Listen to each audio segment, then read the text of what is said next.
Somebody needs to hear this today.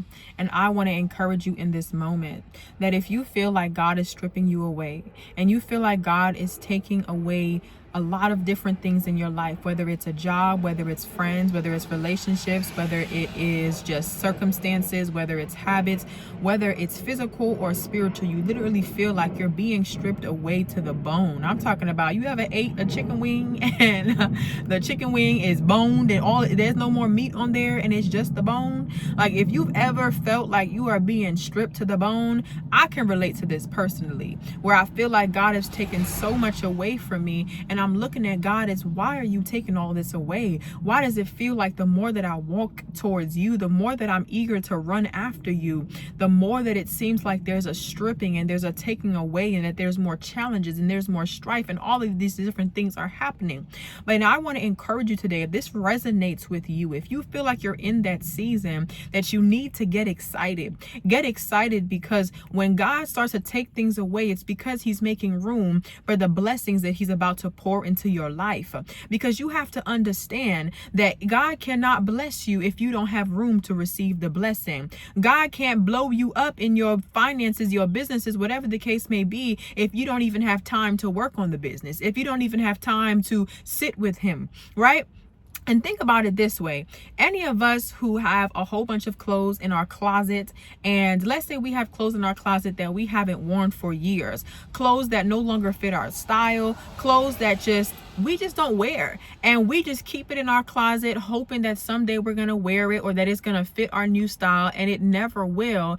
And now our closet is so full and it's so cluttered that to the point of, even if you go out and buy new clothes, you don't even really have room to put the new items. You don't even have room to store up the new clothes and really be able to store it up in a way that gives it glory and gives it honor. And this is the same way that in our lives, we can develop spiritual clutter. We can develop so many things that along the way, along our walk, we pick up, right? We pick up friends, we pick up different habits, we pick up even different jobs, we pick up different ideologies along our way. And then when we finally come to a point where God is trying to do a new thing in us, he's looking at us like, hey, there are things that you've picked up throughout this season that no longer fit the version of you that I'm trying to mold you into, that can no longer go into this new season, that you have outgrown and you cannot wear no more. So in order for you to receive the next level of blessings, the next level of glory, you're gonna have to let go and let me do my thing. You're gonna have to make room so that now I can fill it up with more space. Now I can fill it up with more things that I have for you.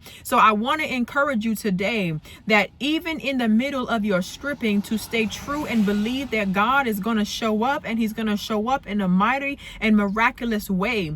That even in the season of stripping, there's definitely a waiting process that comes along, but do not grow weary in the well doing. Do not grow weary in waiting, because in the right time you will reap a harvest. One thing about God is you might have to wait some time before he shows up and does his restoration. But once he's ready to restore, once he's ready to provide his miracles, he does it swiftly. And he does it back to back to back to back to back, to the point where you don't even know what hit you. You don't even know what happened because of the way God shows up.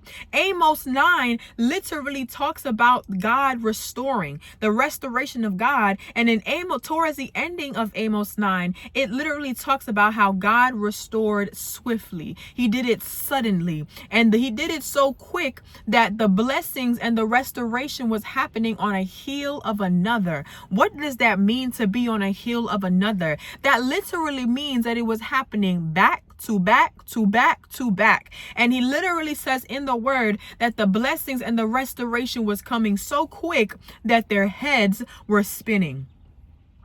Do you not understand what that means? That means that God came through in a way that was so rapid that they had no choice but to spin their head looking like, God, well, how did all of this come into my life? So that is the promises of God over his children's lives. So you have to understand that in order for God to show up that way, that he's going to have to strip you of some things. He's going to have to force you to not force you, but he's going to have to ask you to let go of certain things, because we have free will. He's going to have to shut certain doors because he has something bigger for you. He has something mightier for you, right? Think about that picture, that analogy of, it's Jesus. He's holding a really big teddy bear behind his back, and he's calling this girl to let go of the small teddy bear that she's holding, and she really doesn't want to let go of it.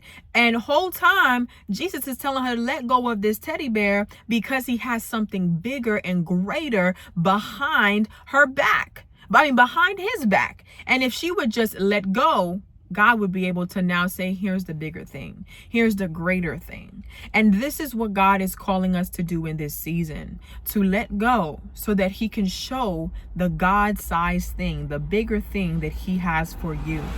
So I want you to trust him in this process. And I want you to be patient in the middle of the letting go, in the middle of the stripping.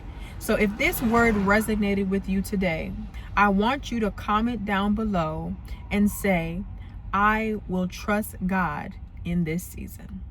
Be sure to like, comment down below, and share this with somebody who needs to hear this message. I'll see you in the next video.